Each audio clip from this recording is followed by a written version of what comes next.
It seems like no matter where we are in our life, that all of us are hoping, we want that romantic love, we want that partnership. But so often it seems like we're not even aware that what's within us is the barrier to that. Even when I was writing You Only Fall in Love Three Times, I was doing numerous astrology pieces and putting them out. You Only Fall in Love Three Times was really about just that idea of we have the soulmate, the karmic, and the twin flame. And it's part of our kind of evolutionary journey as humans, that we go through these relationships. But after I wrote that, the number one question that I got from readers was, but how do you know which relationship you're in? And so at a certain point in the soulmate relationship, we have to make the decision, are we going to remain in this connection, or are we really going to begin our journey to discovering ourselves? And of course, by ending the marriage or relationship with the soulmate, that's kind of our first test at, can we articulate our truth? Can we be brave enough to not worry about hurting the feelings of others or disappointing family or anybody else, and solely just make this decision for ourselves?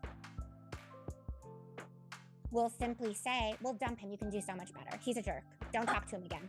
And so, and potentially maybe he is a jerk, but it doesn't, in that process, it doesn't talk about why we attracted this person into our lives. It doesn't talk about our childhood wounds. And then if we just listen to our friends who always think, no matter who we're with, that we should have better, then we're never going to end up in a relationship that actually aligns with us. Women being able to simply make that one statement of what they need, what they want, what isn't okay, instead of over explaining ourselves as we've been taught, is always part of our growth process.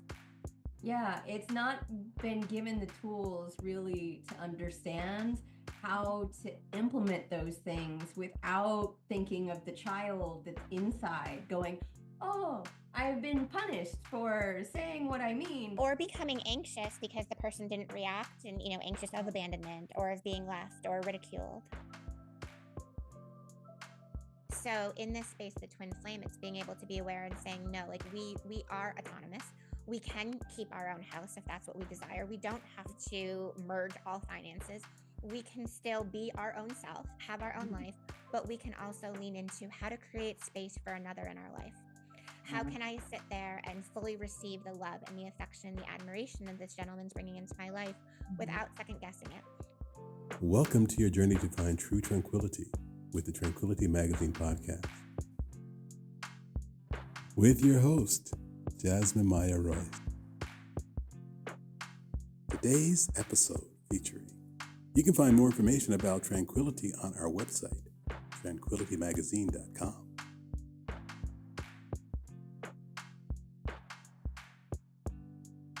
I'm so excited to have Kate Rose.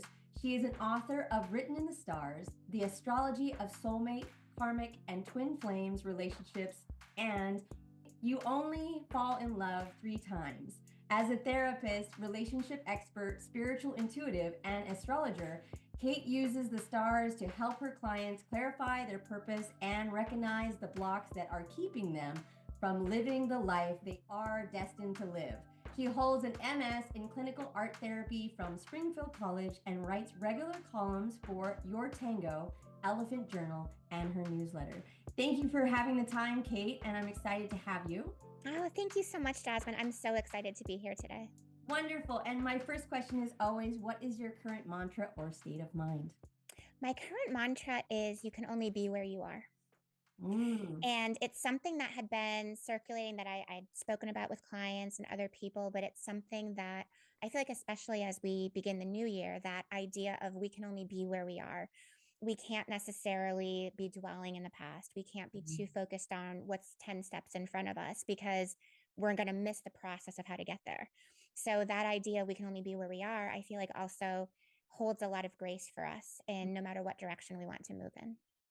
That's so profound in a way that the simplest truths are the most meaningful. And I believe that last year was kind of, at least for me, getting rid of the past understandings of myself and like stripping all that down to understand that we only have this moment in time and being more present, which is amazing to have and understand.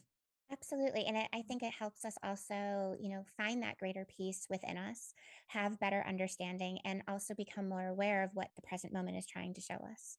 Yeah, it's a good teaching tool that you're like, I am present. It's a gift. I am here. Like, and Hmm. so it's awareness that also simple things. And you speak a lot about it in your book. And there's so many clarifications of, the inner growth and the inner work. So how did you kind of life lead you this direction to kind of formulate so many different topics into kind of one full meat of subjects in your new book, the Written in the Stars? I joke, but it's, I believe, serious as well. I always say that the universe literally, like, fast tracked my life to have me go through basically anything that someone could possibly go through so that I could turn around and be of service or hopefully of benefit to others. So it was a lot of this was my life. I first started writing after I got divorced. Mm. And it was never in even in my wildest dreams that I would be someone that would get divorced or separated. And I was a single mom with two very young daughters at the time. Mm. And so I started writing as part of my own healing process. And in that, it was people started to connect with me. And I realized that, for me, I wasn't the only one going through this, Mm. that these themes and ideas of finding ourselves and growth and relationships that we hope are the one, but aren't meant to be, and all of these themes that other people were going through it too. And so it helped me in my process. And then it started to become even more so with the astrology and more of the relationship and kind of our personal growth and the therapeutic aspect, because it seems like no matter where we are in our life, that all of us are hoping, we want that romantic love, we want that partnership, but so often it seems like we're not even aware that what's within us is the barrier to that. It's not Mhm. necessarily, we're not necessarily dating the wrong people. Our picker, as some people have said, isn't broken. Uh-huh. There's, there's no good men or women out there. I've heard that. That's not the case. It's that we need to focus on ourselves some so that we can actually tell what's healthy and what's in alignment with us. Hey, it's my own mistakes that led me here. It's good to be understanding to your own. Perhaps I'm, accident prone when it comes to that. I was like, why did I just choose that for myself? Oh, because I'm stubborn enough that I want to continue forward and I like to do it the hard way. And I was like, okay, it's just, I'm stubborn. That's fine. I'm like, I believe it's the betterment of the people. They'll go better over time. I can work on this. It's okay. No. Well, and that's actually where that phrase "be where you are now" came from, because so many people that I talk with, it's like they know that the relationship they're in isn't meant to last. They know that it's not healthy to last, but they can't actually tear themselves away at that point. Mm. And so in that moment, we tend to be really judgmental and critical. And we're like, oh my God, why are you doing this to yourself? This is horrible. What's wrong with you? We're so mean to ourselves. And Mhm. so that phrase, "you can only be where you are," is to say you're in process. Mm. So, we might not be ready to leave an abusive relationship or a hard relationship, but we can still be in process. We can be where we are now, knowing that that's not where we're going to remain. Yeah, I think the understanding of like why you're at that certain point, and you touch on it as well in the karma and the understanding of like the development of you as a person, like your worth, your value, your understanding. And things pop up, like you said, like to test you. It's like, oh, are you paying attention? Like, are you present enough to know that Are this is you ready for the wrong? next level? It's a that's game. that's I'm that's still on that's my the big game, trying to test. beat the same level all the time, but I refuse that I can't win it. I was like, why can't I not win this? Hmm. Yep. But But even in the test, the universe is still there. We're still mhm, receiving guidance. We're still receiving messages. It just depends on where we're at with ourselves at the time. yeah, I think it's true. And then your first book was really a documented moment for you when you only fall in love 3 times. And after that, you got a lot of feedback from other people. And how did that help you kind of gear towards creating this book that you have now? I've always been a practitioner of astrology. I always say my earliest memories are being a child, maybe 8 years old, and going through my mother's astrology books. I've always been drawn to it. And even when I was writing Only Fall in Love Three Times, I was doing numerous astrology pieces and putting them out. But at that point, the "You Only Fall in Love Three Times" was really about just that idea of we have the soulmate, the karmic, and the twin flame. And it's Mm. part of our kind of evolutionary journey as humans that we go through these relationships. But after I wrote that, I got the number one question that I got from readers was, but how do you know which relationship you're in? Mm-hmm. And let's say if, after the fact, right, the wisdom of retrospect vision, it's sometimes easy to say what relationship is what the purpose was, what the meaning was. Mm-hmm. But when we're enmeshed within, especially let's say the soulmate and the karmic relationship, we can't necessarily see what we're in because we're dealing with figuring out our own truth. We're dealing with learning how to love ourselves. We're healing childhood wounds. And so I started to compare, and I received so many astrology charts from people. I asked everybody that I knew, everybody that I talked with, and then had, all of the clients that I would talk to, and I would ask if I could use theirs.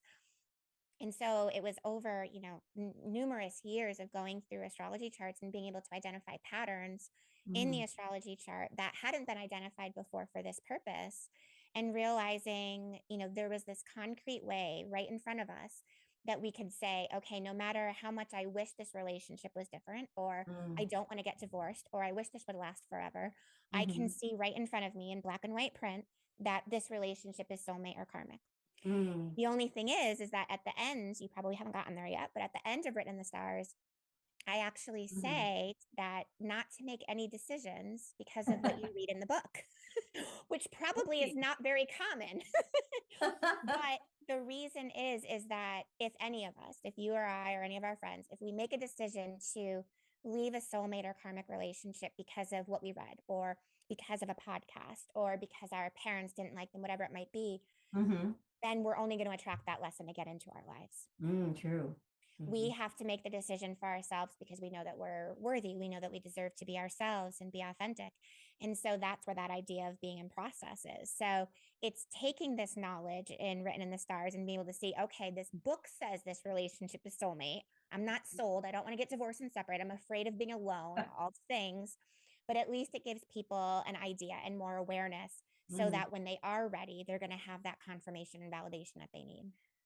Yeah, you mentioned one of your participants, I would say, in the book saying that their parents were like, you have to get out of this relationship, and demanded to pull her out. Literally pulled her out of the house. Yeah, and then repeated the cycle again just because she hadn't had the time to process and heal her own things and make the decision herself.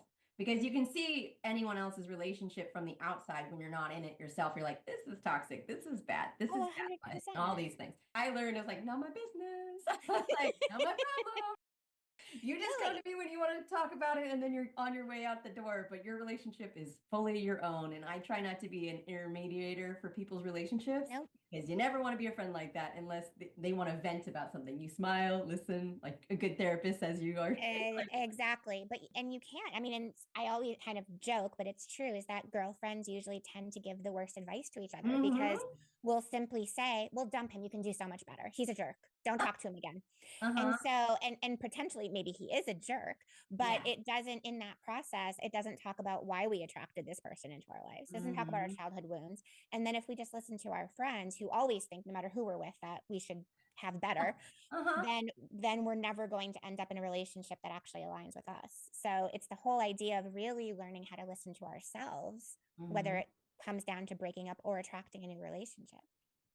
Yeah, I think I totally agree with the idea that women, we do like talk trash about whomever today. And I try. We love our friends. I know. It's like, also, I am on your team. What do you need from me? I will take care of this. I'll pack all your stuff and you go over here and you stay with me. I'll just go handle this. But that's forcing a transition that has to be made by the person inside of it. Because like you said, you have to find, you mentioned your voice, your truth, your way of clarifying.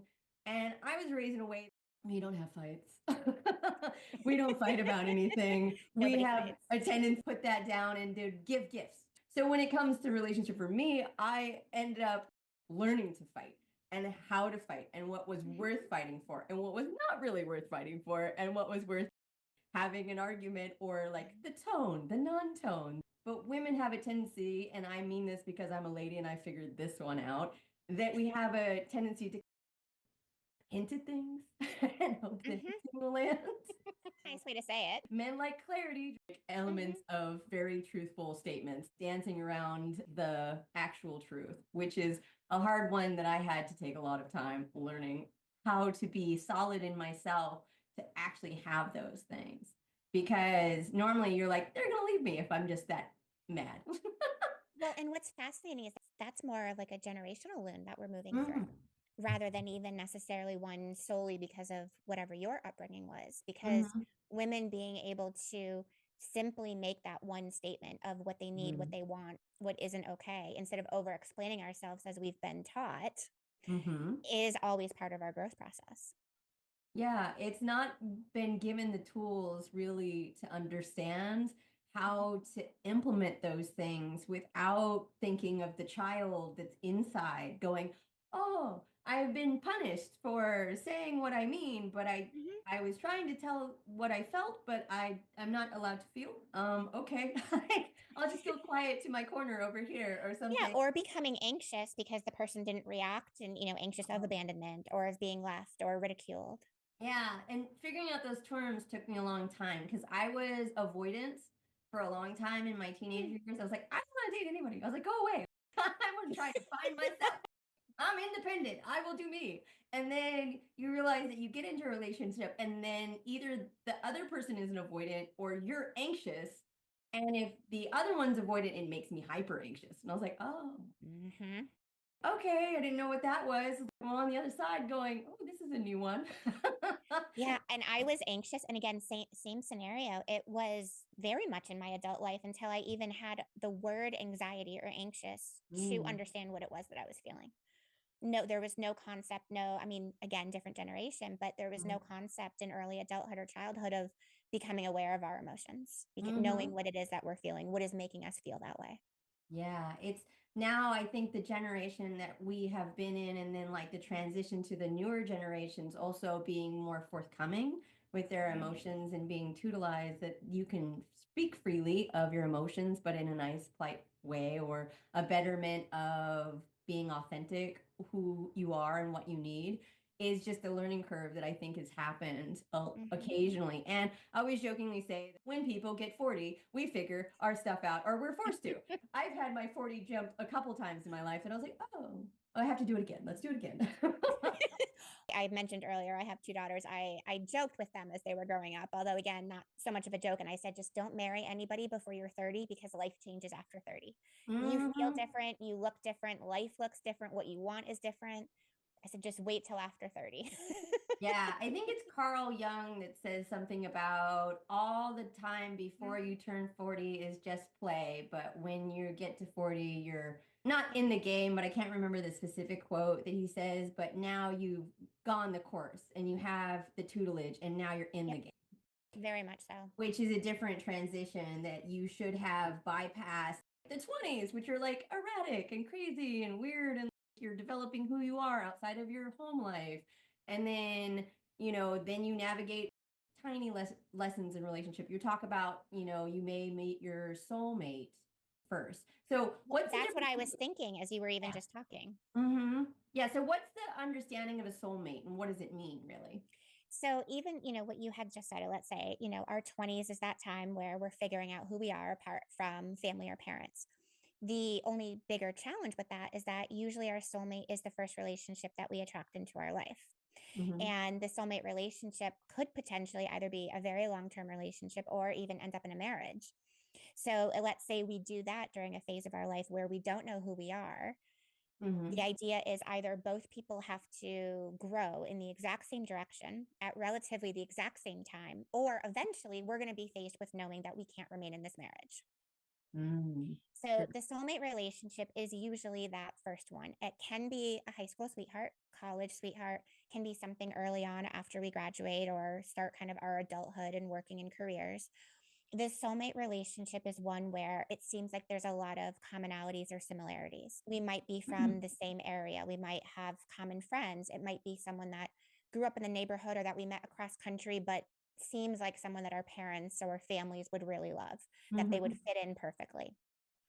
But the soulmate relationship usually isn't, let's say the straight soulmate relationship usually isn't as karmic as the karmic relationship. There can be variations of karmic soulmate for some people, but the plain soulmate relationship usually doesn't tend to have a lot of ups and downs. It's more comfortable by nature, but it's almost that comfort that kind of ends up stifling us. And so at a certain point in the soulmate relationship, we have to make the decision, are we going to remain in this connection, or are we really going to begin our journey to discovering ourselves? Are we going to begin that journey of learning our truth? And of course, by ending the marriage or relationship with the soulmate, that's kind of our first test at, can we articulate our truth?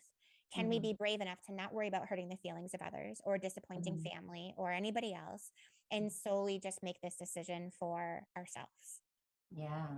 I mean, deep awareness and like a lot of navigation for a young age, even finding who you are inside of a now connection, and then what's that mean? And then now navigating another person's emotions and other things that like you're. Oh, yes.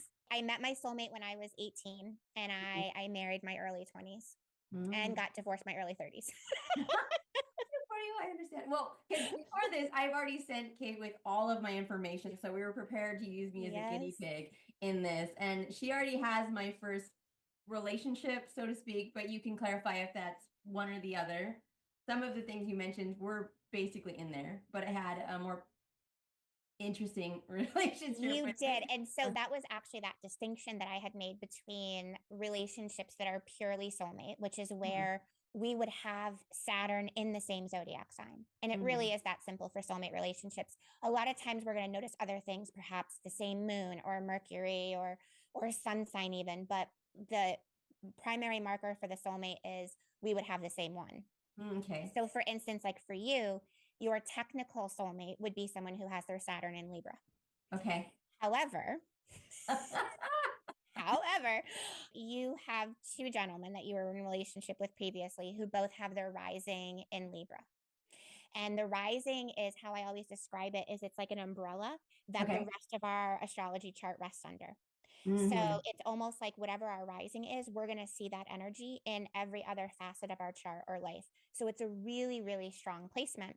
So for you, your first two relationships that you had given me were really your karmic soulmates. Because hopefully, and most likely, you won't have an actual traditional soulmate relationship if you haven't as of yet.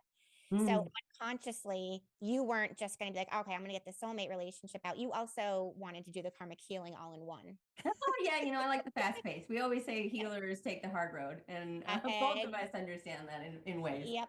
You're more experienced and more certified than myself, but I was like, I like the hard road. Let's go explore that one. And you're right, because a lot of those relationships came out of the idea of having someone that was hyper insecure and passive aggressive and codependent. My first one, I can't go anywhere. I can't do anything. And then like, why am I talking to this person? Where am I going like without him? And it was very hard because the love was still there. And I thought he was a wonderful, amazingly talented person, but our values were in different ways. He wanted to lock it down in 2 months, already proposed. And I'm 23 and he's going into his 30s. He's worldly, more experience, and had more life than me. I have more worldly, more experience, and I've been taking care of myself for a longer time than you. And he was immensely fun and good to travel with and do things. And they were both very similar in that, like good to go explore the world, check out new things, and very easygoing. But when it comes to deep and depth, which is communication, we talked about air signs. If you can't talk about how you're actually doing and what's really going on, I feel like I'm on surface level, just skating on the top of the ice, not going anywhere near anything deep that has, or a tree that has roots. We just have branches and a couple leaves that are like dangling there. Without roots, there's no growth, right? We had commonalities and common interests. So it made it easier. And some placement and time, it's also, I've had harder relationships in between this too, to really, I gave you the longer one just to make it simple. In the little in-between moments, oh, wow, how do I get out? How do I get fast out? And the first one was the hardest one to ever break up with someone. Being the adult to cut it off and being, I don't think we'll be happy together. And you get to the point where you never lived with anyone. And you're like, oh, this is the first time I lived with someone. Separating your stuff. Absolutely. This is hard. I wasn't prepared for those ideas when this is my first kind of relationship in that form. Your relationship went into marriage. We almost did that. I avoided it. Well, honestly, good for you. Although you did attract somebody else who's very similar after that. Oh yeah, I do that. I was seems samey. That's why I said, what am I doing that repeats the cycle that I haven't learned my lesson yet? So you ended the first relationship. That was one that was harder for me. That I normally, I'm not a heartbreaker, but apparently I was for that one. Will never speak to me again. Hates the way it went and the miscommunication and all the things that he put in place in his mind. He made become actualities were not actualities, but he's linked on to something and will never let that go. And I feel bad. He was a wonderful person, and I had high pursuits that he would do excellent in the world, but I wish him the best in life. But the other one that I mentioned, on and off, moved out of country, still going that's right. This one was very off and on. Yeah, well, it wasn't really. I was always wondering, well, if I was in a relationship too. Like, still, like, am I in a relationship with you? Oh, I haven't heard from you in months. Oh, okay, we're still in a relationship. Oh, you want to come by? Oh, you want to come over here? And I thought when I left, because of Brexit, I was living in England. I thought when I left, oh, I think this is the end, because 2 years together, it's all in or not at all, right? Maybe propose, maybe, visa would be great, but I don't want someone to ask me, and I don't want to force someone to marry me just because I need paperwork. And I thought, that's always a smart decision. Your adventure and realize that you miss me, and then maybe you'll come back and be like, okay, let's do this. That didn't really happen. Well, you just actually described the fantasy that most women have, right? That eventually they're going to miss us so much that they're going to do all of these things to make it a reality, and they're going to come after us with flowers and they're say, I'm sorry, and it's going to be everything that we've ever wanted. Yep, that's our number one fantasy. Oh yeah, I know. A girl can dream. But realism is better to understand. Geminis are full of daydreamers, I like to daydream. Actualities are a little hit and miss. So after the first one, though, were you at the space on your journey where you were able to recognize the lesson or purpose? Or do you think that came after the second? Okay, so the first one, I did go into a short-lived relationship after that, and I was deeply depressed. I felt like I was inadequate. I messed up the relationship. How could I be so selfish? All of those moments when I realized after that depression has a tendency to draw the worst of them. The worst of the partners, and this will go like a caveat for every woman. When you feel awful about yourself, do not date. Do not even think about dating. Oh, 100%. That's why I always say you have to love yourself, love your life, be happy where you're at. Otherwise, you're going to attract what you don't want. The toxicity came into rolling deep. Okay, but there was a short-lived one that took a lot of work for me. How do I get out? How do I navigate out of this? How do I not have, I didn't lose myself, but I felt demuted, depleted, and lesser than. Now, see, I would actually be interested now to see this person's chart. Oh, yeah. I mean, he's Aquarius. So, okay. Well, that's not surprising. Some Sagittarius in there. But he walked it down pretty quick. And I was already engaged before, so it wasn't far off from where I would be before. And then that was, I think, the karmic of the karmic for me. And it was only 2 years together. And then some distance, some space, me trying to figure out myself, trying to find my voice. He's the one that taught me how to fight, how to have an argument. Oh, is this worth it? Or do I need to sit here and yelled at for hours? Yeah. That was a transition of just a lot of hurdles and a lot of navigating, like dancing around eggshells for a tiny person that's ruling my life. But after that, that was the second one that I gave you, which is the longest. So there's the longest. And I waited some time. I got my career in place. Well, that's what I noticed between all of the relationships that you sent me. I'm like, okay, like there's a good break between all of them, which is always something that I suggest. It's a good idea because you need to kind of get back in touch with you and figuring out where you are and who are you outside of the other person. And I took some time, and there was like a year and a half between, and then I'd have a short-lived, and then I'd have another year and a half between or something. And it wasn't that long. That ex, I think we were actually together for about 7 months, but all of it was a lot on top of it in a fast-paced windstorm of every kind of catastrophe that I can navigate. Oh, this is going through meteor shower. So definitely fast tracked for you on that lesson. Yeah. So after that, I did do, and I was raised with the idea of meditation, therapy, self work books. And like, I've been reading those since my 20s, exploring other elements to heal my inner work. And I got to a pretty good space that I went out, I made you talk about it in your book, little magic moments of phrasing and incarnating your romantic person in a couple of chapters. You talk about your ceremonies or whatever term you want to give to them. And I kind of had one of those with my girls, and it was the night before New Year's, and we were having a sage party, and I was getting rid of my stuff, and we were cleaning everything out, and I was like, write wishes and burn them. You're describing this, and the only thing that's coming to mind is like when Phoebe burned like the apartment because like in Friends. I'm like, this is just what I'm envisioning. I had flatmates in my flat in London in Highgate, and I already went through a small like segment of a guy that I thought, oh, he had potential. I thought he was the one, and he broke me. And I was like, okay. And then we only dated for 3 months, and that wasn't long enough. So I'm going to be single. I'm going to love being single, which is, you would discover some of my truths that I had to work on and my independence. So I went out on a hike one day by myself and ended up running into this person.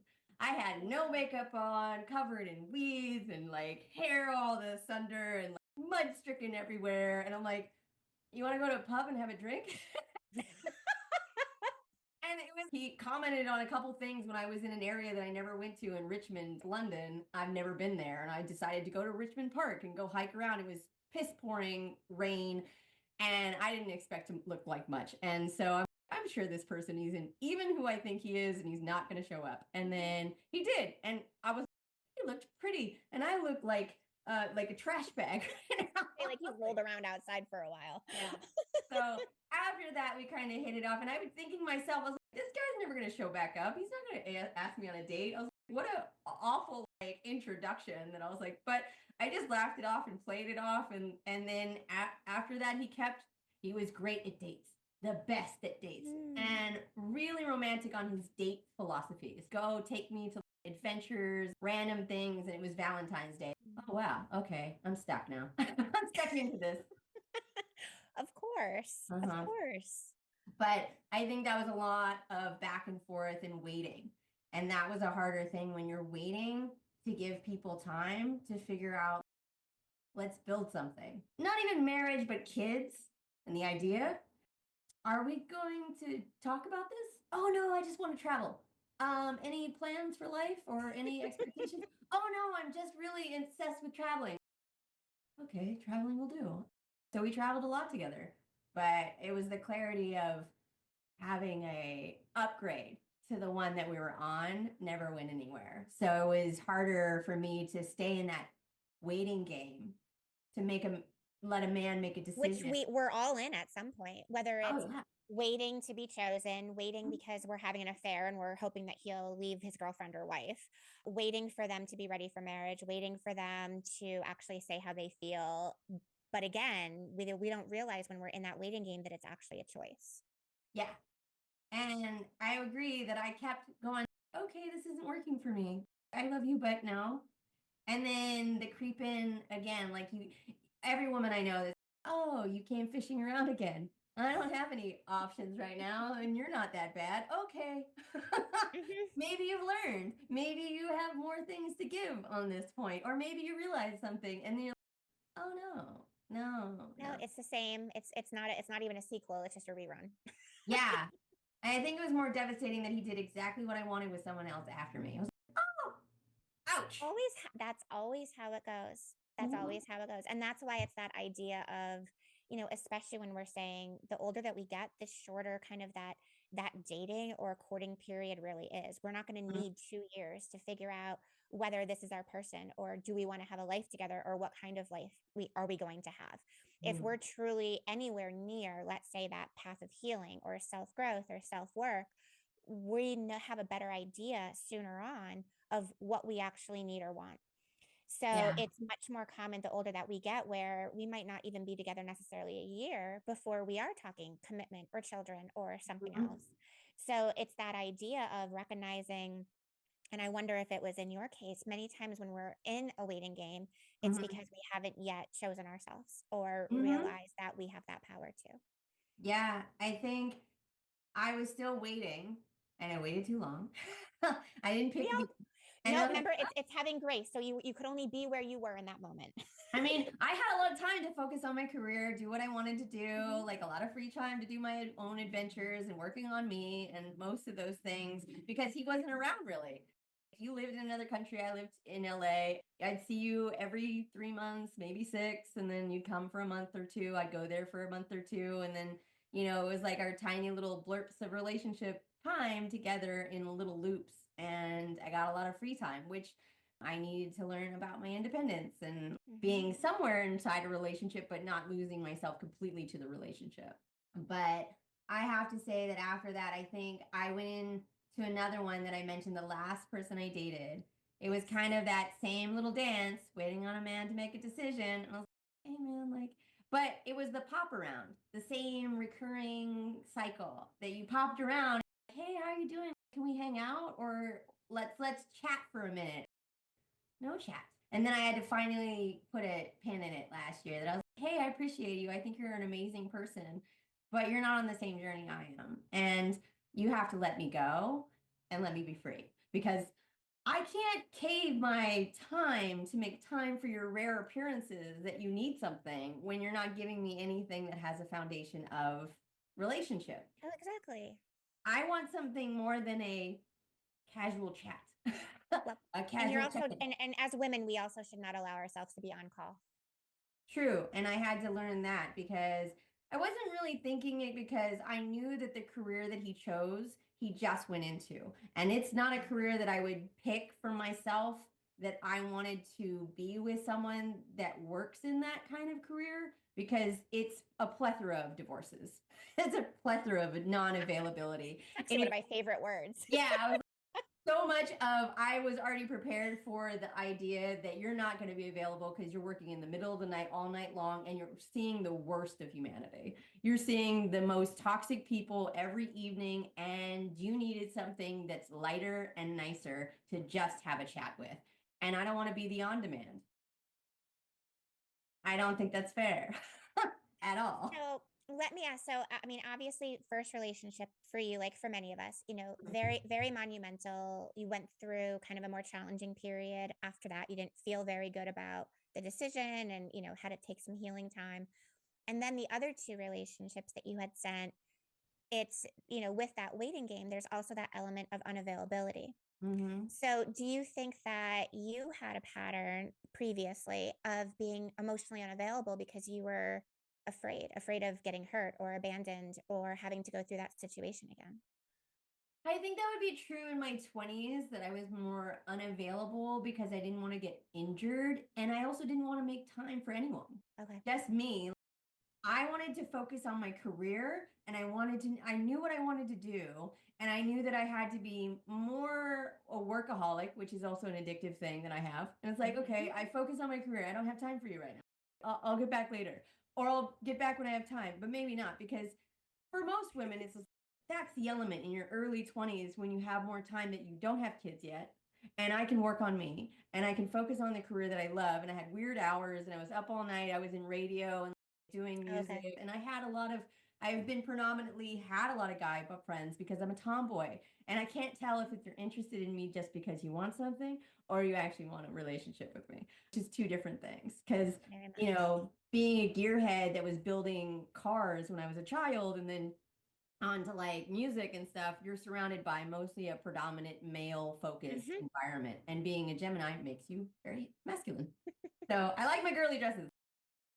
But in that, like, I didn't really want to plot out my lock it down today, get married and have kids. I had no concepts because I think both of my parents didn't really see me as, oh, you have to kids. Oh yeah, and get married. There was no words of those things for me. Like as a child, go do your life, go live your life. Okay, I can do that. Well, and the thing is that a lot of times we, besides one, as women, we do deserve to have successful, fulfilling careers, no matter which area we're looking to get into. But the career is also a space where we have control over our career. the more time, effort, and energy we put in, the better we end up doing, really, no matter which field it is. Yes. With relationships, we don't have that control. We can put in all the effort, time, and energy, and it's still not going to guarantee its success. So many times, as we all know, right? Many times we, very successful women especially, can have a more challenging time with relationships because the same dynamics can't be applied to romance as it can be professionally. True. And very deeply true. And I think that for me, when I was in my first relationship, all the work and all the things I did career-wise, I had to give all of them up. So that was willing to do that again. The other person, oh, I'm not available. Oh, and I need to be available. So I can't do this right now. Or I can't do that. And I was like, I can't do this. And like, can't talk to this person to network. There was a lot of me getting up my dreams for their dreams to make sure that they were going to be successful, that I could get to the equal level, that I could start working on my stuff when you got taken care of, that your career was going off and you had purpose and you had like a design. And then I'd have enough time where you go on tour or you do something and I have alone time and then I could do my own things. But it always doesn't really work like that sometimes. So I've given up my career multiple times for men. Bad move. Do not do that. Truthfully, no. I mean, because in all honesty, I mean, the relationship, let's say, as we're kind of looking at like that twin flame, third love, healthy love relationship, we're not going to have to give up our career. Are we going to have to make space? Are we going to have to learn how to receive? Absolutely. But there will never be a healthy relationship in which we have to sacrifice our career, our success, where we have to make ourselves smaller or make life all about them. It's no matter what kind of relationship we're in, that will never have to occur. Yeah. So when you describe what I've been talking about as a karmic relationship, and you talked about the 2 call out moments for some people on their journey, and you have like diagrams throughout your book to kind of give examples of this. And you talked about Saturn and the South Node. Can you go into that a little bit and kind of describe why they're important to kind of look at? Absolutely. So Saturn in the birth chart is really important for the soulmate relationship. And that's because Saturn rules over divine timing and karmic lessons. But Saturn governs your personal karmic lessons. So that means those are what the lessons that you are meant to move through in this specific lifetime. It's not leftover from another lifetime. It's not necessarily inherited by parents. This is just your gift from the universe of what you're meant to learn.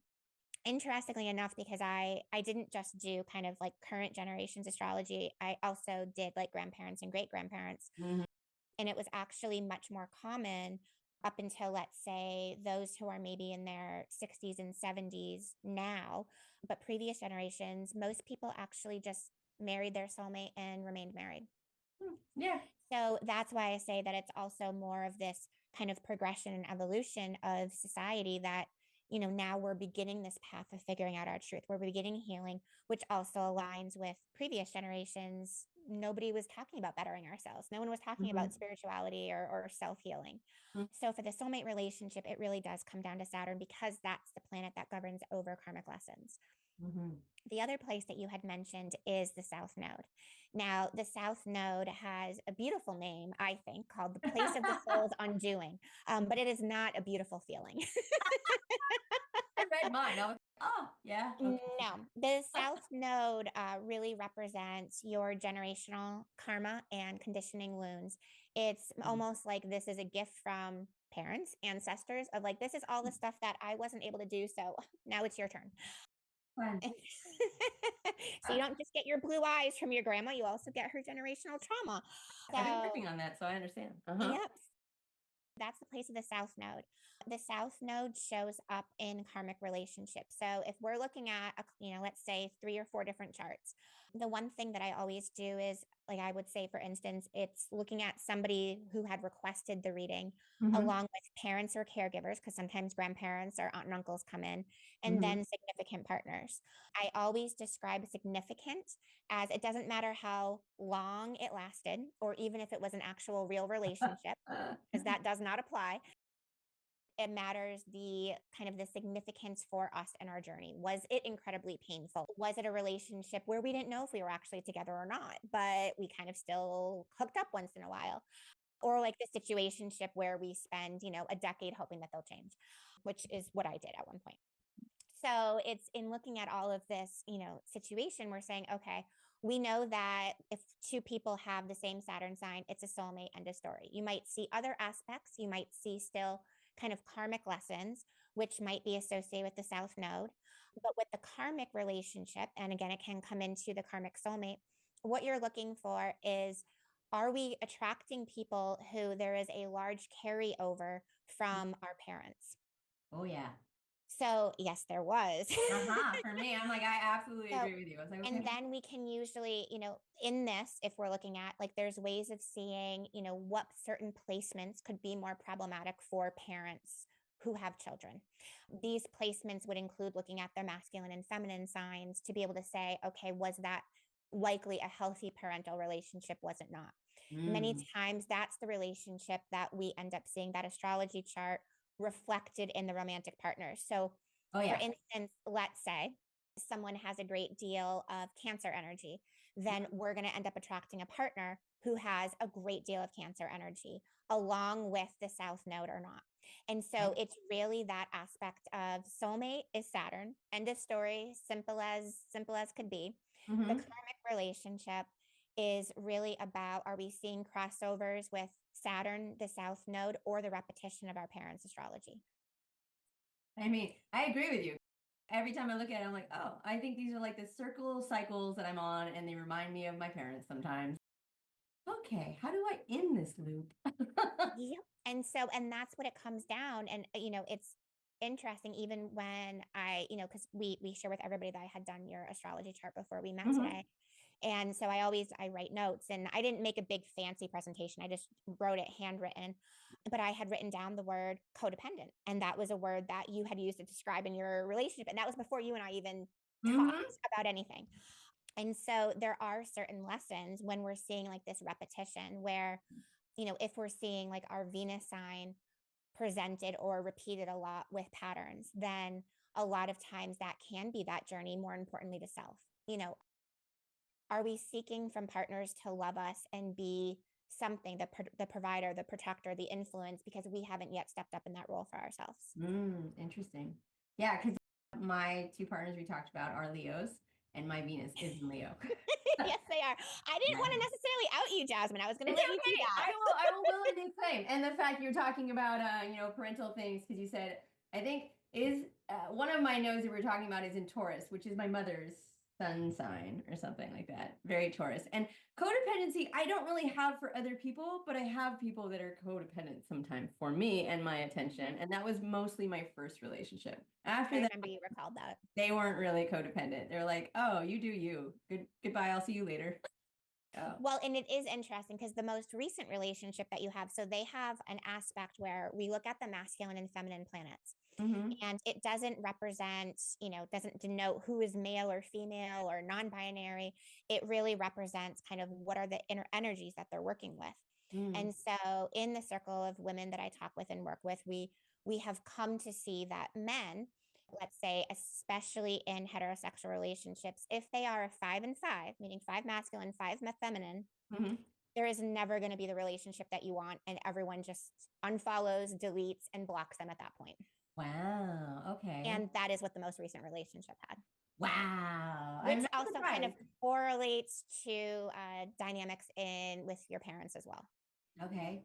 Oh, my parents have 5 and 5? One of them does, yes. Oh, probably my dad, but I don't know. I was like, just because some similarities were very reminiscent of childhood experiences. Like, why am I saying this again as a modern person? I was like, and that's what we do. So in these dynamics, we're saying, okay, what lessons keep repeating? And that's why I like doing a lot of this, because when I look at someone, I'm like, okay, it looks like, let's say, you're repeating a little bit of dad, but repeating a lot of mom.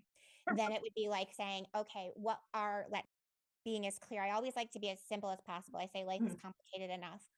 What needs were not met by mom? How would we actually classify the mother wound? Then from that space, I say, okay, if that's one column, let's write down, how would I classify the mother wound? That would be, and it doesn't have to be in technical language because we have to talk from the inner child.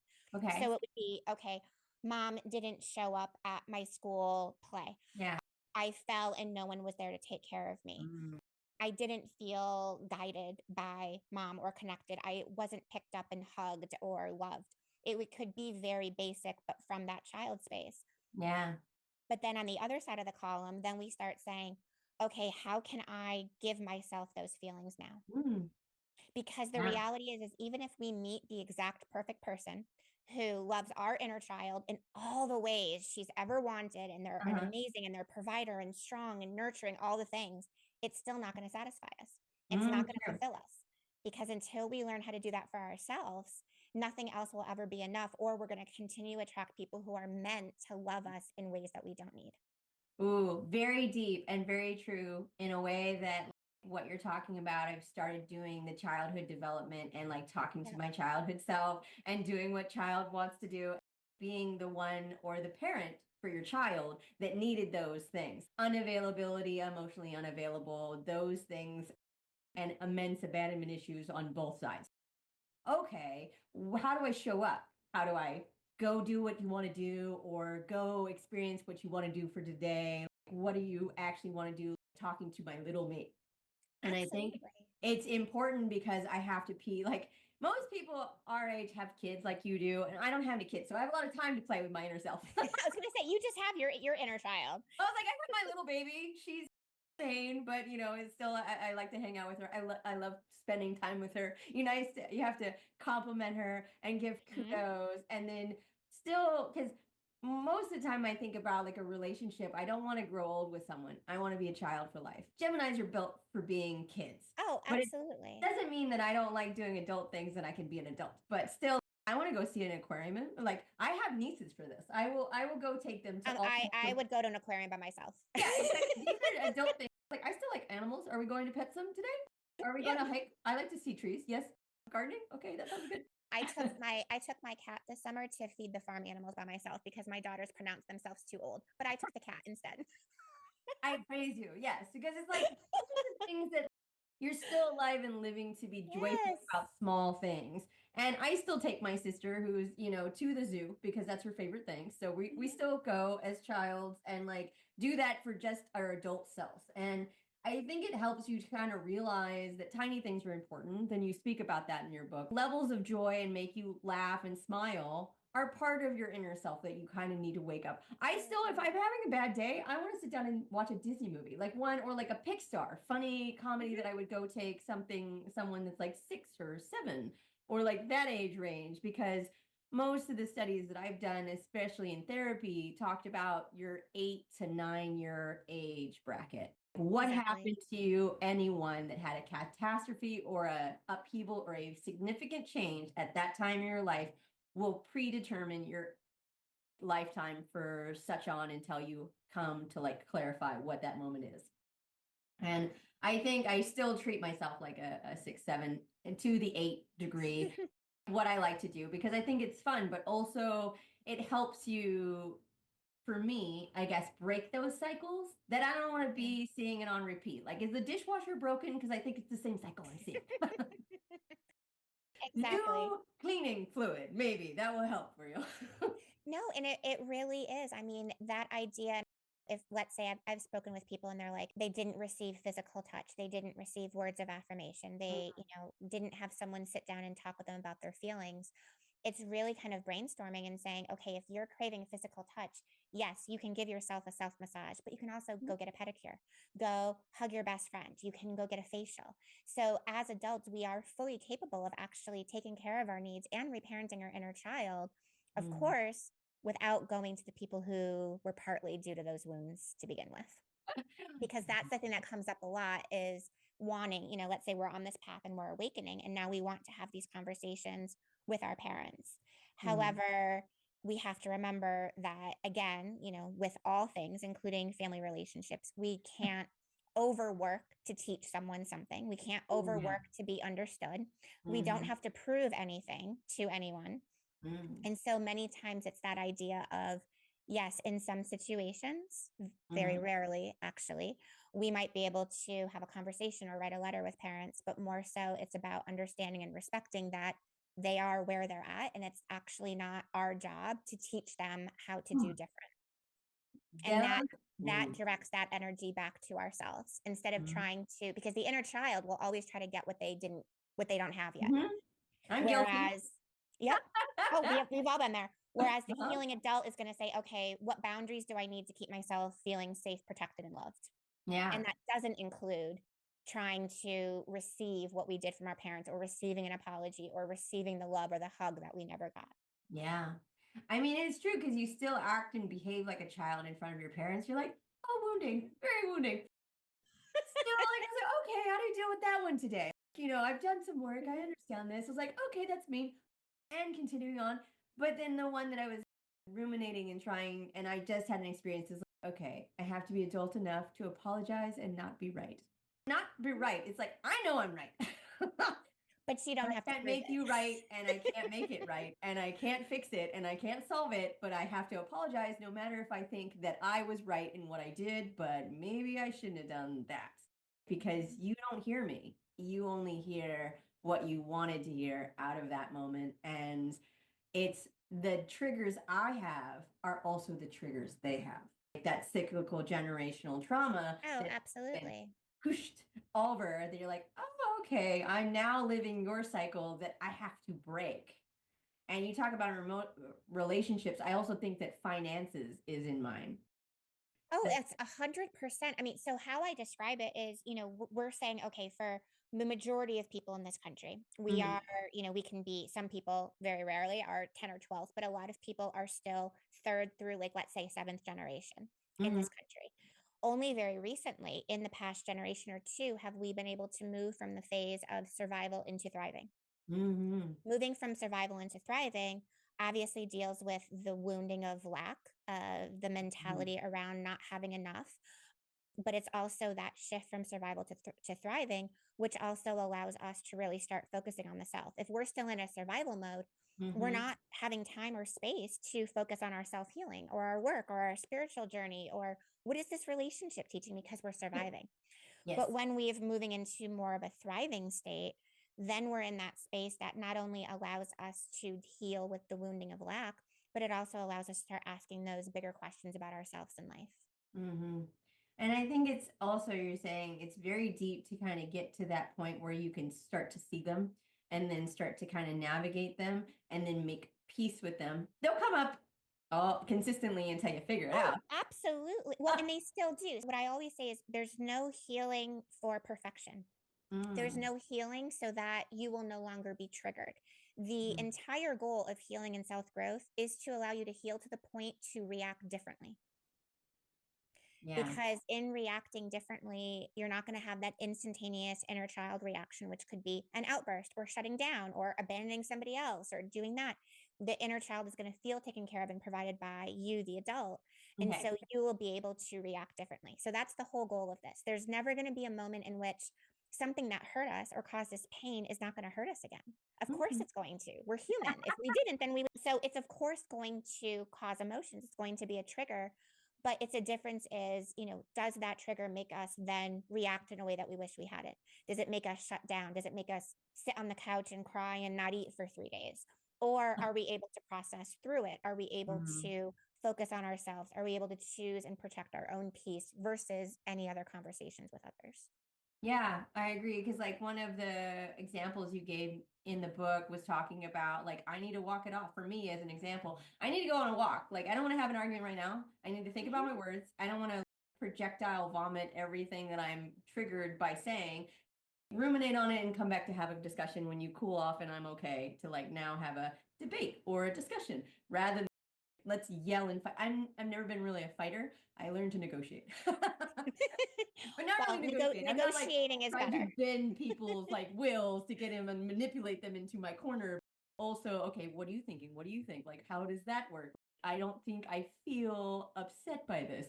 I don't think this works for me. I feel like I have not been appreciated, or some other wording that you would choose. And why do you think that? And why is this resulting? What is when you start dissecting it, you go to the base problem. that it's not all of this other floody things. It's just the one that's the root, that's the Yep, actual that's what I meat. always say is what's at the root of it though. But then what's at the root of it? But then what's at the root of it?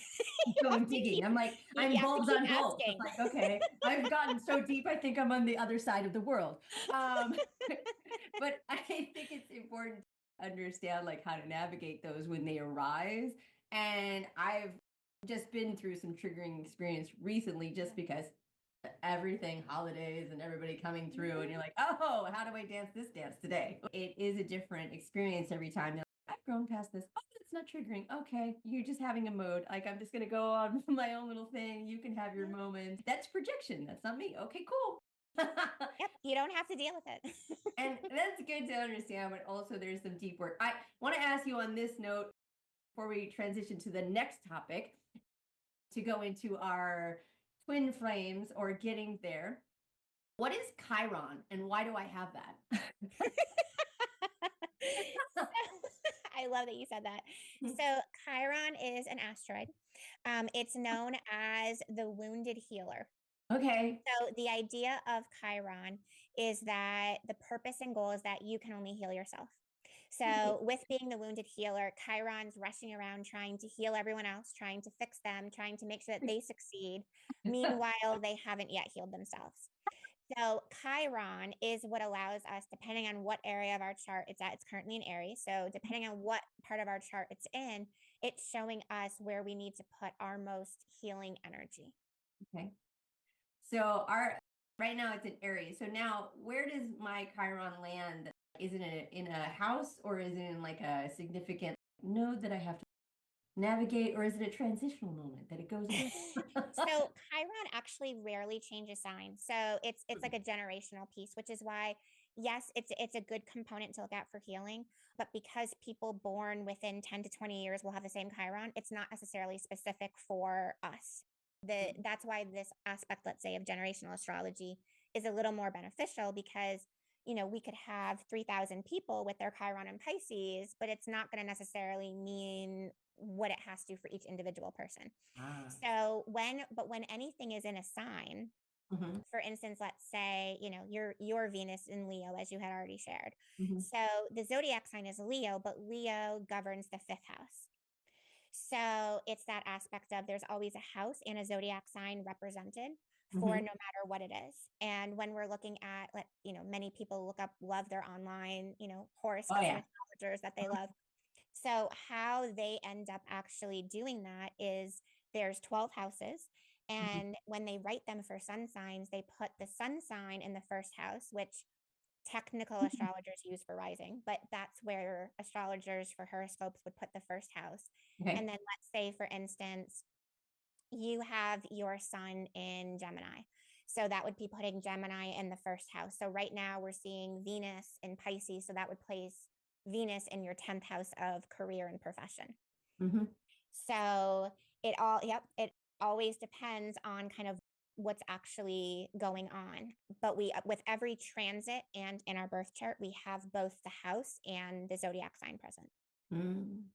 Yeah, because it seems like it's my split. 2 sides of the chart and more things in the 10th house. And like, I think the 6th house is like, there's a plethora of things and a plethora over here. And then there's like nothing. And then small thing here and small thing there. Okay.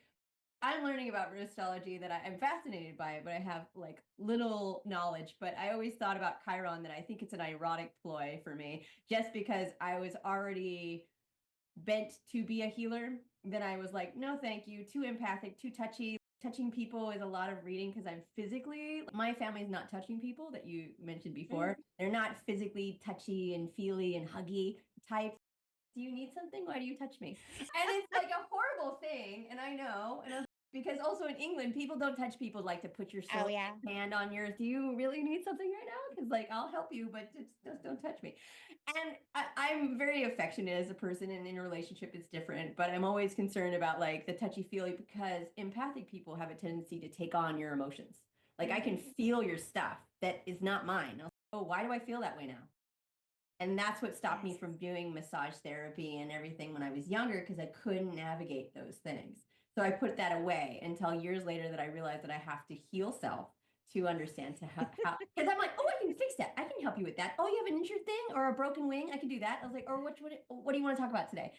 And that is why Chiron is fascinating to me, but I'm also learning it. And I think it's like an ironic stoop. You're like, oh, I can't help people until I help myself. Okay, keep going, Jasmine. No, and it's very true. I mean, and then even, with your rising in Cancer, I mean, Cancer is a zodiac sign that truly has to learn how to not sacrifice their needs for others because it's a sign of the mother. It's a sign of home and family, and there's lots of nurturing and love there. And it's an amazing zodiac sign. As I shared, I'm a rising in Cancer as well, but rising in Cancers have to learn that they can't sacrifice themselves for others, and also, that aspect of how important boundaries are. Boundaries. Yes, very important things. Cancer doesn't come to boundaries easily. No. I was like, oh, I didn't even know what that was for a long time. And also how to execute them, but how to hold them for me. How to not cave my own boundaries because it's okay. It's not that bad. But that's me caving for me to prepare for the other person that I don't want to offend. And all those things I've done repeatedly, or oh, that's a wake up call that I'm seeing it again. Didn't learn it the first time, the last time, or this time too. But continuing on after you do the karmic relationships and you've done some inner work, and most of these women are now getting a great position in the world. They've worked on themselves, and there's a lot of people that have chosen to be single and remain single. And also dating apps, I have to say, not my favorite things. It's like not the dating culture I remember and I used to ambitiously enjoy, but that was also in our 20s. And now dating apps have kind of diminished the idea of what dating actually is, the show up. And I live in LA where you don't really want to go there unless you want to feel worthless by making an effort for nothing. And that doesn't mean that's always the same because a lot of people meet their matches that way. But yes, so getting into our discovering our twin flame and relationship, how is the book is going to teach people some of these skills to, besides working on yourself, make sure you can do that. Exactly. Well, so we're in, let's say we're on our journey. We're in this life. We're going through the soulmate relationship. We found our truth. We went through the karmic relationship. We are focusing on what we're worth. And usually after those two relationships, especially because there's a lot of heartbreak, most people will think that the karmic relationship or one of their karmic relationships is their twin flame. Many people will want or think that they will last forever with their karmic. Oh, I thought that. I did too. Besides the question of how do I know which one, the other question is, can a relationship be karmic and twin flame? No. And we're only asking that because you're still in the karmic and you wish that it was. And but that's where we're at. We still, when we ask that question of can it be both, we're asking, will I actually be chosen and loved in the ways that I need? Will someone actually notice my inner child? Will they take care of me? Will they want me and love me?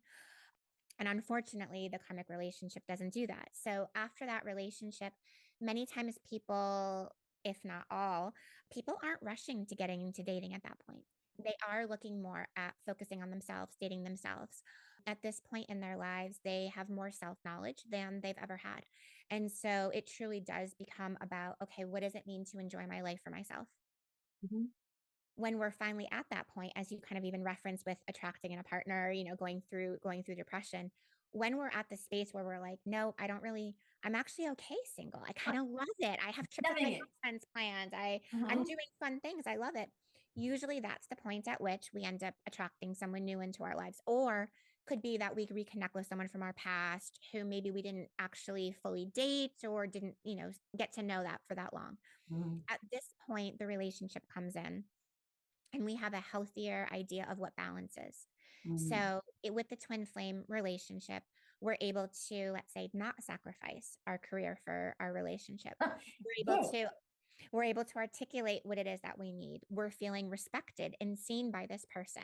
Both people are working and aware of their attachment styles. So again, no level of perfection that we have to reach, but we're aware of, okay, I used to run avoidant. I used to run anxious. This is what I'm doing to work on that. The secure attachment style or trying. Exactly. Yeah. So what we're looking for at that point is now we're suddenly faced with someone where there's no gaslighting, there's no avoidance, there's no abandonment. Someone is having clear intentions. We're having communication. We're talking about what we need and want. And the biggest issue though is that then it's like, okay, so I'm actually having this thing that I've always wanted.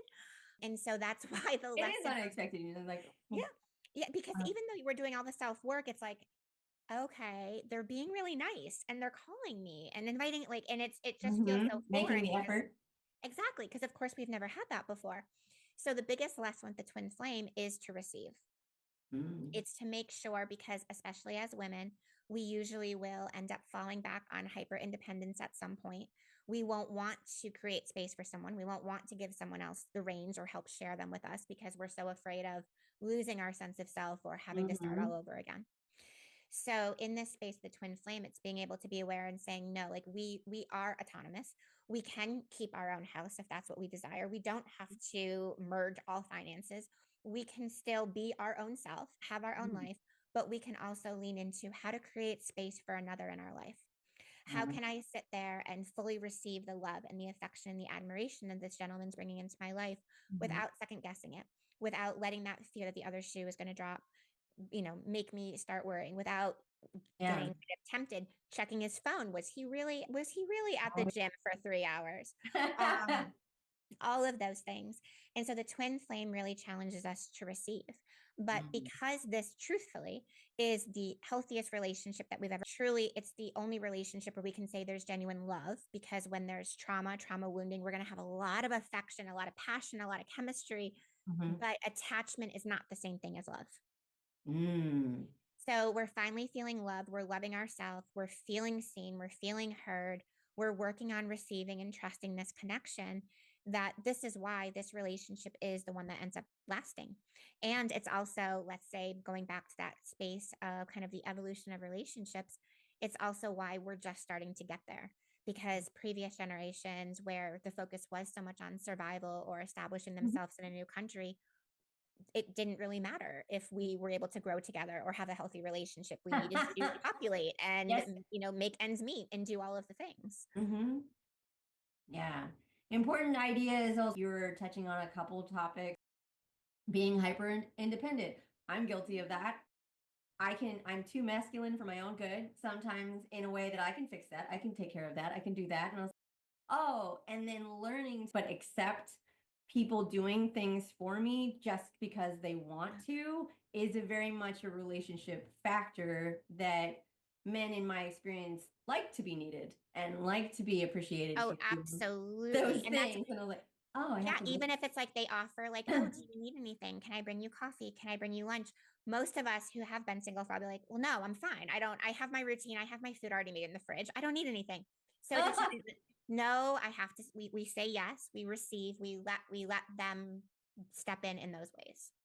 Yeah, I think it's interesting for me to watch a good friend of mine and having that same experience where she's like, I am happy being single. I don't want to date anyone. And this nice man who's doing all these things that you're mentioning is, are you sure about that? I was like, he's giving and he's showing up and he's creating dates and he's making an effort and he's a grown man and he's sharing his things and he's has done some work, but not all of it. And you're not required to like evolve him and do his like hand holding for his work, but he knows, he's aware.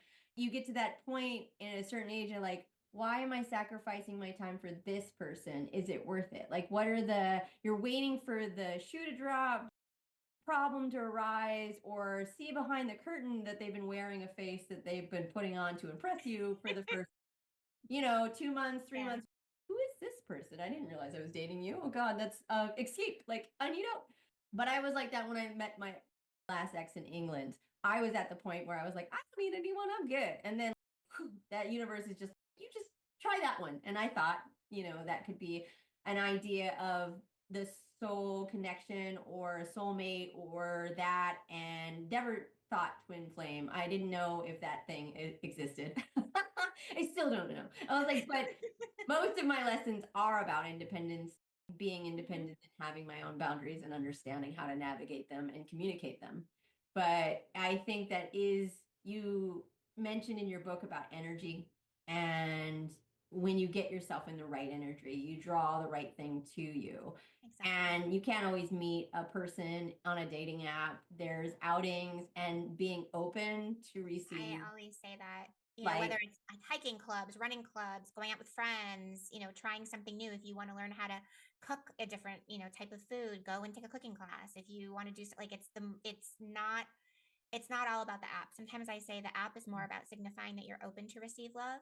And especially for kind of this upcoming year, it seems like there's really this big call to meet people back out in the wild, as I've heard it described. So it's going to be interesting to see actually what the future of dating apps is. And I do know people who've gotten married off of them, off of meeting on them. But it seems like there's, I think with how saturated our culture is in tech, I think there's this strong desire to, from both genders, to really meet people more organically outside of an app. And you're right. And I think I signed up for this thing a while ago called the pair ring.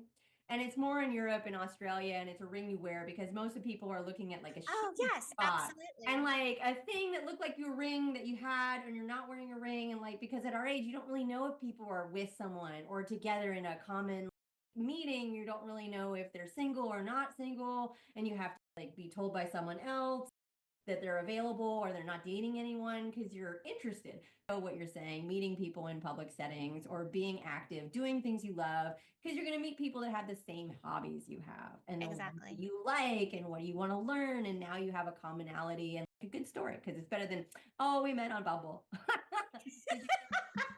so happy for you.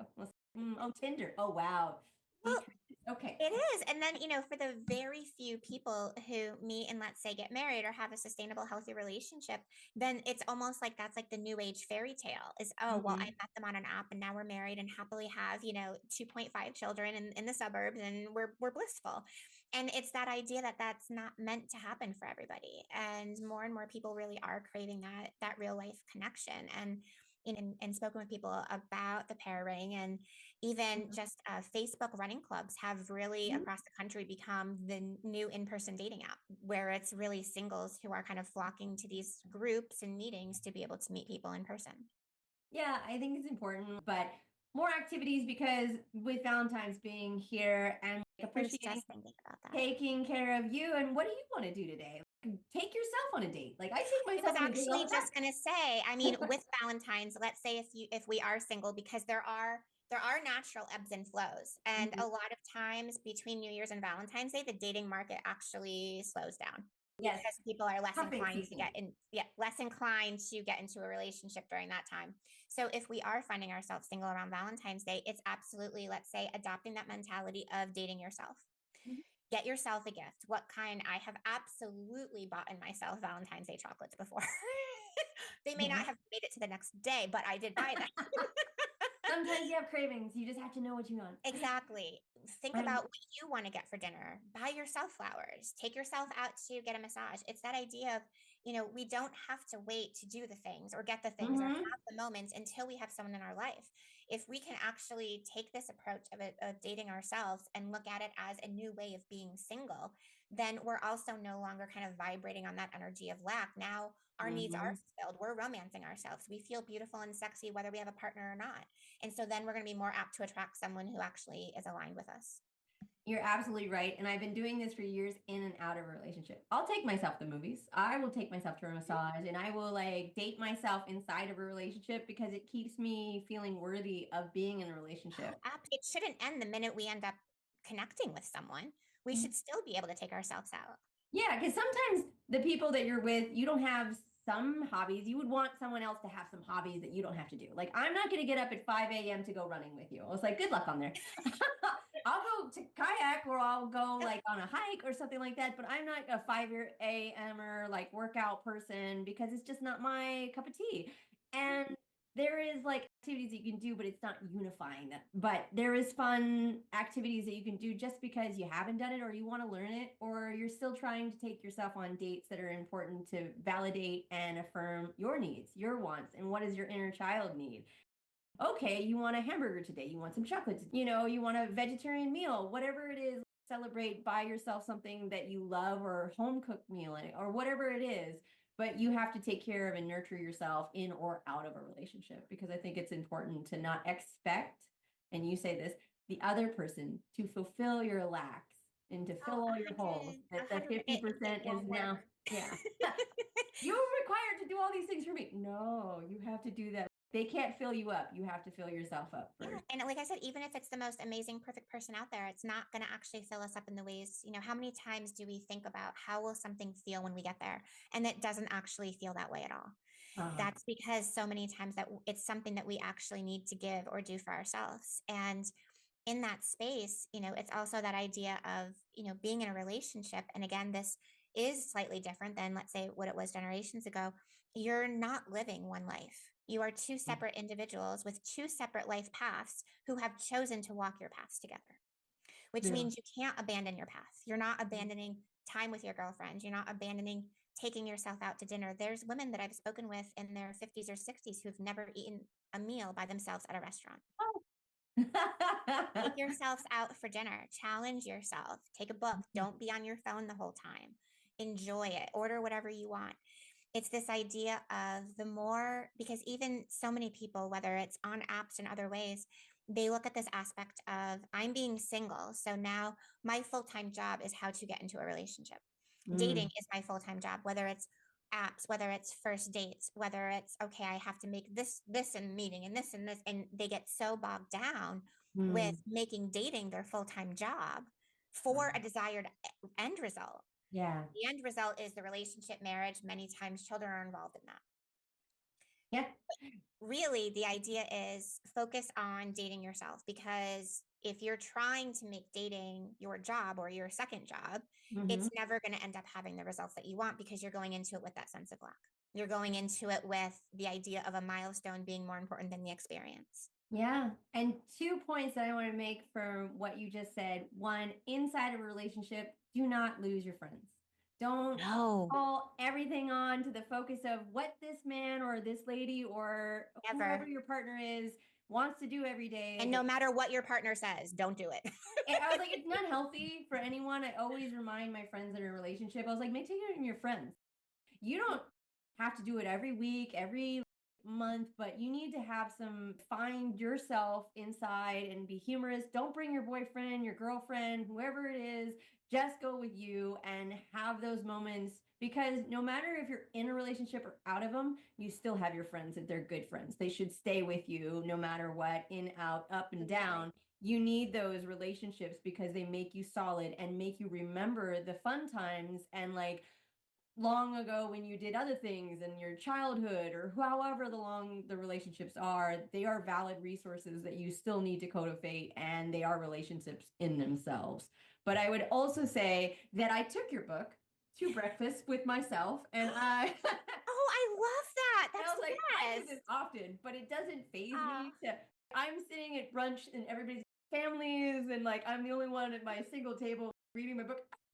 Like I'm a little humorously watching the kids play, but I have no phases about being alone in a diner because I've traveled a lot by myself, and that gives me the skills that I already have. But I know that a lot of people, they feel nervous going to the restaurant. You're like, just me, like feel a little nervous. Like, it's okay. You can have a table. You can sit wherever you want. Sometimes I sit at a bar or like a round table that goes by the cafes that have them, so I don't take away one foretop just for me. Oh, I do. Yeah. I was like, sometimes I do. I take up all the space. I will frequently sit at foretops by myself. Yep. I'm like, I'm just as worthy as a foretop. True. I mean, that makes sense, because like it only comes to tiny places that only have like 2 tables, but it is granted that you are worthy of the table that you want and take it. I took the one by the window, so I had a prime seat of all everybody outside. I was like, oh, I'm good. But those are important. I love that you took the book out to breakfast with you. That's amazing. Oh, yeah. It's followed me around for my journeys recently. I like to take a book and then I get interrupted by people going, what are you reading? I never bring a book with me. I was like, oh, you're stuck in your phone. Yeah, I have these things. And they're like, tactile. Yes. Oh, hard literature. It's very, I know. But books are very important. So I always have 2 questions at the end of every interview. And I want to ask you, what was the best advice you've ever received? The best advice was from my grandmother, my babci, who's Polish. And she told me that next time I fall in love, to make sure to take my head with me. Babci had Alzheimer's, but she still knew. It's like, don't do what I did. You need that. Exactly. And I've written articles about that, and I've used that. And it's the idea in all reality, we have to have our head and our heart on the same page. We can't solely make romantic decisions from a logical standpoint. And we also can't just blindly follow our hearts without actually saying, okay, is this person healthy? Is it reciprocal? So we really need to have a balance of both. And so I always reflect on my Bakshi's advice and truly value. Sometimes wise words come from our grandparents. It was like, I've done this journey. This is the advice I have. Exactly. And smart words, because, you know, there's always the 36 questions of love that I always bring up. And one of them is, would you rather keep your body or keep your mind after the age of 36 or something like that? And I was like, I'd probably want to keep my mind because I still want to remember the memories that I'm creating, even if I can't move that well. What was the best takeaway from the hardest lesson in your life that you came to fruition and kind of resolved for you? The biggest lesson by far was the end of my marriage. At that point, I thought that I was a complete failure. I had no idea who I was. I spent many times crying on my kitchen floor, quite literally. My youngest would come over and lay with me on the floor. I thought I had failed. I felt broken. I thought life was over in many ways, although I think I was barely 30 at the time. But it felt like everything that I knew had failed, had crashed down around me, and I didn't know where to go. Now, in retrospect, if I had not gotten divorced, I wouldn't be where I am now. Mm-hmm. So it's that idea that failure is a redirection, and that when we have breakdowns, it's to make space for a new version of us. Mm-hmm. And it's so painfully hard to see it in that moment. But I think that's where the trust that I have in kind of that divine plan, the universe, has come from, because at that moment, I would never have expected that my life or my daughter's lives would go where they have. It truly felt like it was, how are we going to make the mortgage this month? What are we going to do? How am I going to survive? How do I even parent? No one told me that. How do I parent? I'm alone with these two people. And it's, that space of realizing, yes, we are in charge, let's say in that situation for myself, of raising two people, but I was also realizing that I was tasked with raising myself. So the moments where we are feeling broken down, when we feel like we failed, those really are the moments that are helping us become the people that we've always dreamed of, that are going to be responsible for the best moments of our life. Yeah. I mean, it's deep when you have a transitional moment and who you become after, and grieve, I would say, process and bury someone that used to be you, and how you kind of, the phoenix idea, like we're going to burn it down to the ground and figure out that we're going to be a phoenix or a butterfly in the next transition, a better version of ourselves. And then we're going to have to deal with all the reflections and the inner thoughts and every element in having daughters as well. That's terrifying to be a single mom. I don't have the experience, but I feel terrified for you because my mother did it. So it's just like, that's terrifying and daunting when you're still a child yourself, that you're like, I'm a kid. I still want to be a kid. Oh, I know. I mean, I thought 30 and 40-year-olds like knew everything when I was, a teenager. And now I'm like, it's like pretending like, okay, I think I know what I'm doing today. But when they were little, it was, every day was a learning experience. And that's what I would tell them as well. It's, every day we're all learning how to hopefully do better. But if without those worst moments of my life of questioning everything, of not feeling safe at times, not knowing how to support myself or what to do or how to even be a mom, I wouldn't have gotten to where I was. Yeah. I mean, and a surprisingly profound journey you've made, and way worth picking up the book if you want to explore your astrology and understand your karmic relationships and how to work on you. And then you have all kinds of spreadsheets, I believe, at the end to kind of ruminate and work on little magical moments. Journal entries, moon rituals. All of those are in there too, that I was like, oh, profound. Like, I've done some of those, but they're not really the same, but they're all my own creation from my own world mind. But they are important, and I would say that it's going to give you the instructions to kind of navigate a path to understand who is your twin flame and not your karmic relationship, because we don't want that one, that's better for us, rather than the one that's going to test our well-being. But if you need the test, enjoy the test, and where you are in your journey, you still need to close those things off to figure it out. So pick up the book, The Written in the Stars, The Astrology for Soulmate, Karmic, and Twin Flame Relationships. And if you're just starting out, you can also pick up her award-winning book, You Only Fall in Love 3 Times. Thank you very much, Kate Rose, for being here. I had a wonderful time connecting with you today. Thank you. Thank you for tuning in to the Tranquility Magazine podcast. Please subscribe and add your questions to our Q&A. We want to give a thank you to our team for their effort in creating every episode and our content at tranquilitymagazine.com.